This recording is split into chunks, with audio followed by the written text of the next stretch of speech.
بسم اللہ الرحمن الرحیم۔ زندگی ختم ہونے سے پہلے قرآن ترجمے سے ایک بار لازمی پڑھ لیں کہ پتہ چل جائے کہ اللہ نے مسلم گھرانے میں کیوں اور کس لیے پیدا کیا۔ مسلمان گھر میں پیدا ہونا آپ کی مرضی نہیں، اللہ کی مرضی ہے۔ نبی کریم صلی اللہ علیہ وسلم نے فرمایا، تم اللہ کی طرف رجوع کرنے کے لیے قرآن سے بڑھ کر کوئی اور ذریعہ نہیں پا سکتے۔ دنیا کی محبت سے اللہ نہیں ملتا، مگر اللہ کی محبت سے دنیا اور جنت دونوں مل جاتی ہیں۔ جس دن تمہیں قرآن سمجھ میں آ گیا، اس دن تمہارا نہ کوئی مسلک ہوگا اور نہ ہی کوئی فرقہ۔ رسول صلی اللہ علیہ وسلم نے ارشاد فرمایا، جس نے مجھے خواب میں دیکھا، اس نے مجھے دیکھا، کیونکہ شیطان میری صورت اختیار نہیں کر سکتا۔ رسول صلی اللہ علیہ وسلم نے فرمایا، قرآن پاک پڑھا کرو، اس لیے کہ وہ قیامت کے دن اپنے پڑھنے والوں کا سفارشی بن کر آئے گا اور اس کی شفاعت قبول بھی ہوگی۔ صحیح مسلم۔ کچھ چیزیں سوائے دکھ اور درد کے کچھ نہیں دیتی ہیں، بھول کر آگے بڑھیں اور اللہ پاک آپ کے ساتھ ہے۔ جو لوگ اللہ کے دیے ہوئے کو کافی سمجھتے ہیں، وہ دنیا میں کبھی کسی کے محتاج نہیں ہوتے۔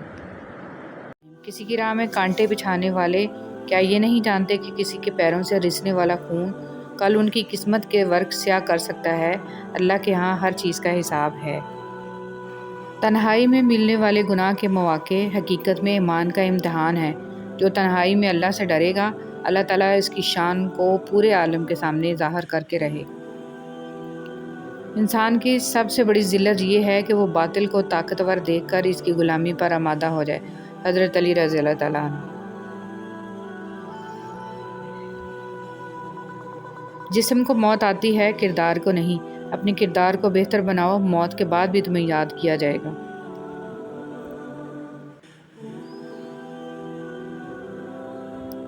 نماز اس پر بھاری ہے جو اس میں خشوع نہ کرے، اور خشوع اس پر بھاری ہے جس کا اللہ تعالیٰ پر یقین کمزور ہے۔ ہم لوگوں سے تب تک لڑتے ہیں جب تک ہمیں ان سے پیار کی امید ہوتی ہے۔ جس دن وہ امید ختم ہو جاتی ہے تو لڑنا بھی ختم ہو جاتا ہے۔ اگر تو چاہتا ہے کہ اللہ بخش دے تو لوگوں کے ساتھ نیکی کر۔ شیخ سعدی رحمۃ اللہ علیہ۔ منزلیں کبھی کسی کے گھر جا کر حاضری نہیں دیتی، راستوں پر چلنے سے ہی راستے نکلتے ہیں۔ مومن کے لیے ہر وہ دن عید کا دن ہے جس دن اس نے اللہ کی نافرمانی نہیں کی۔ حضرت علی رضی اللہ تعالیٰ عنہ۔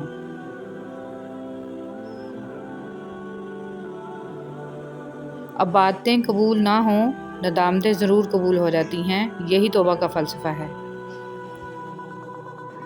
اگر کوئی چیز تقدیر میں نہیں بھی لکھی تو پھر بھی دعا ضرور کرنی چاہیے، کیونکہ تقدیر کے سامنے ہم بے بس ہیں، تقدیر لکھنے والا تو بے بس نہیں ہے۔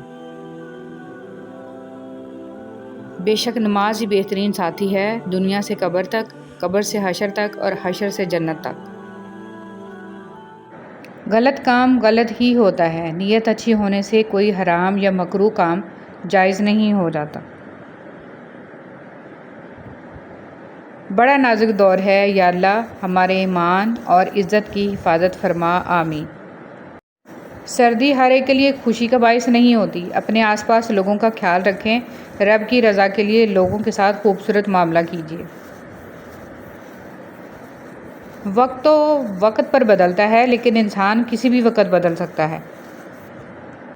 نمک حرام اور بد نسل انسان کا پہلا شکار اس کا محسن ہوتا ہے۔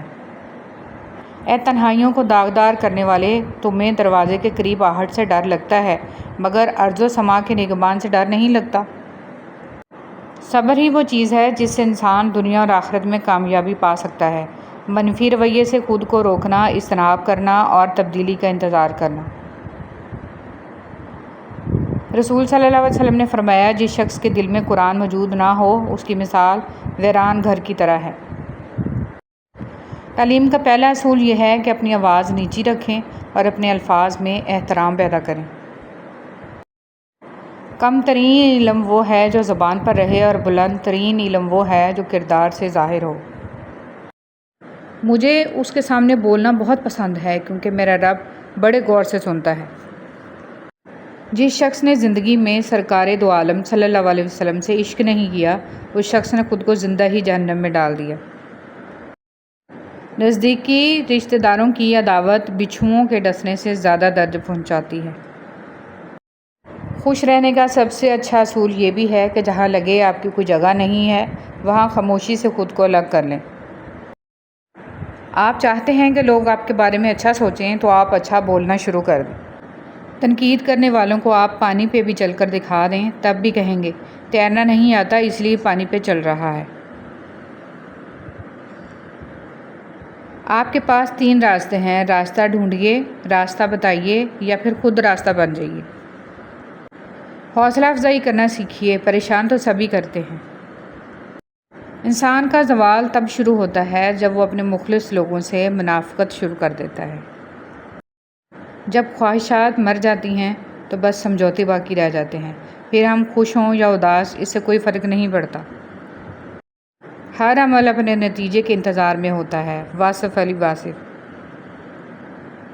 جو دو گے وہ پلٹ کر آئے گا، خواہ وہ بھروسہ ہو یا دھوکہ، عزت ہو یا ذلت۔ انسان دونوں معاملات میں بے بس ہے، دکھ سے بھاگ نہیں سکتا اور خوشی کو خرید نہیں سکتا۔ کوئی بھی آیت آپ کے سامنے یوں ہی نہیں آتی، وہ آپ کے لیے ہی ہوتی ہے، تو آیتوں کو بس یوں ہی پڑھ کر سن کر نہ گزار دیا کریں۔ آپ کے سامنے وہی لایا جاتا ہے جو آپ کے لیے ہوتا ہے۔ یہ زندگی ہے، اس میں بہت سارے لفظ بولے جاتے ہیں، بہت سارے لفظ سننے پڑتے ہیں، بہت سارے لفظوں کے بہت سارے معنی ہوتے ہیں۔ لفظوں کو اکٹھا کر کے آپ انہیں سوچنے اور سمجھنے بیٹھ جائیں گے تو پھر زندگی نہیں گزار سکیں گے۔ جس رب نے تمہارا دل بنایا ہے وہ اس دل کی تکلیف سے بھی واقف ہے، بس تم صبر رکھو، جلد تمہارے لیے وہ کن فرما دے گا۔ بعض لوگوں کی پرسکون طبیعت ان کے اچھا ہونے کی دلیل نہیں۔ نشانہ باز بھی جب پرسکون دکھائی دے تو سمجھ لیں وہ تسلی کر چکا ہے کہ اس کا شکار گر چکا ہے۔ جو لوگ آپ کے نصیب میں ہیں وہ غلط فہمیوں کے باوجود آپ کا ساتھ نہیں چھوڑیں گے، اور جو نہیں ہیں وہ وضاحت کے باوجود بھی آپ کو سمجھ نہیں پائیں گے۔